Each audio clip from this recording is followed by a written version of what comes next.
Olá, amigos, bem-vindos ao Monstros e Aventura, e hoje vamos falar sobre os clássicos monstros da Universal, mais precisamente fazer um pequeno unboxing e uma pequena discussão, né, sobre esses monstros que estabeleceram as bases daquilo que a gente conhece de cinema de monstros atualmente, né, e que a Universal recentemente tentou retomá-los no chamado Dark Universe após 3 tentativas, né, inclusive temos um videozinho falando um pouquinho sobre o novo filme da Múmia e sobre essa tentativa de criar um novo universo compartilhado de monstros, que inclusive entra na nossa playlist de monstros para pegar e saber mais sobre isso.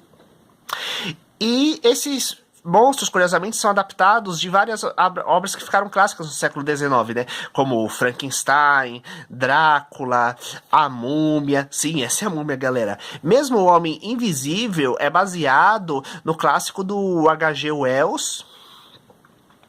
E o Stephen King fala que a ideia de lobisomem, já presente durante séculos na Europa, ela é muito trabalhada no século XIX, quando a gente pega e vê a história do Dr. Jekyll e Mr. Hyde, já que você pega e tem uma forma que transforma a pessoa, libera o lado animalesco da pessoa.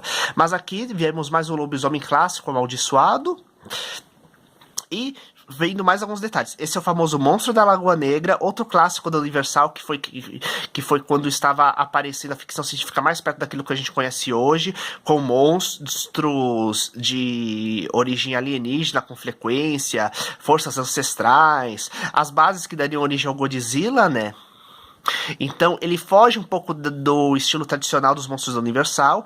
Essa é a esposa de Frankenstein, lembrando que é outro material que está na caixa, não simplesmente por causa que é interessante, já que tivemos várias, digamos assim, continuações de muitos desses personagens e histórias alternativas feitas pela Universal, mas também por ter sido a primeira continuação direta de um filme de monstro feito pela Universal.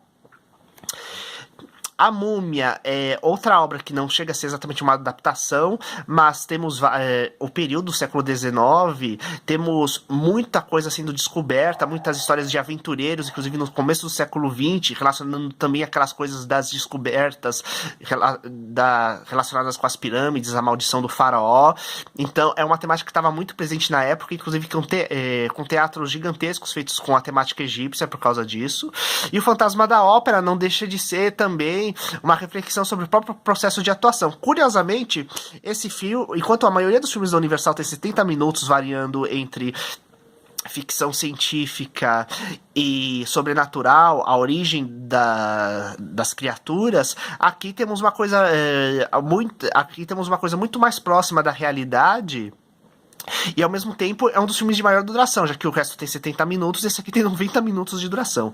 Então, simbora, vamos ver os 8 filmes do box. E aqui atrás nós temos a lista de todos, sendo que cada um deles, ainda por cima, vem com um documentário junto. Então, são 8 filmes, cada um com um documentário, e com possibilidade ainda por cima de você pegar e escutar os comentários durante o filme para conhecer mais curiosidades sobre eles. Então, abrindo o primeiro box. Aqui temos, inclusive, com uma arte bem próxima daquilo que o pessoal gostava de fazer nos pôsteres originais aqui. Lembrando que o Drácula foi o primeiro grande filme de monstro falado da Universal, que ela já tinha feito alguns filmes mudos, inclusive o Corcunda de Notre Dame. Frankenstein foi o primeiro grande sucesso a ter uma continuação dessas criaturas. A Múmia, essa é a Múmia que depois inspiraria a própria Universal a reutilizar a estrutura básica da história para criar aquela famosa trilogia com A Múmia, O Retorno da Múmia e A Tumba do Imperador Rei, que muita gente gosta, inclusive eu, que é muito mais um filme de aventura. E agora, vamos pegar o próximo box. Aqui temos o Homem Invisível, que ele é cheio de bandagens também, porque era a forma como o personagem tinha achado para pegar e ficar visível quando ele queria, né? E usando toda a história do cientista que cria uma fórmula que dá poderes além da compreensão humana, digamos assim.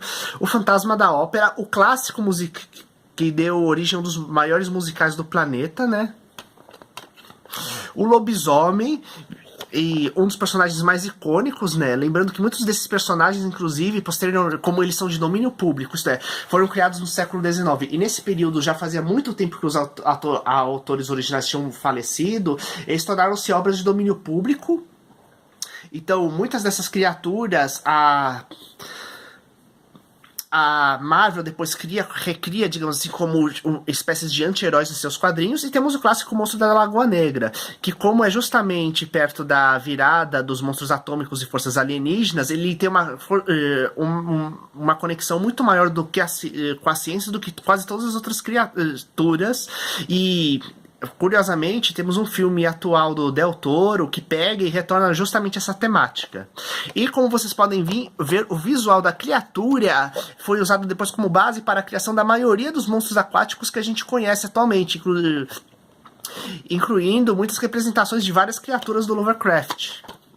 Então, galera, esperamos que tenham gostado. Se curtirem, deixe o seu like, compartilhe com seus amigos. Se quiserem saber mais, por favor, entre na nossa playlist de monstros, vejam o nosso canal, além do nosso material de faroeste, já que temos muito faroeste sobrenatural e muito material de aventura, coisas interessantes sobre o século XIX. Então, galera, até mais!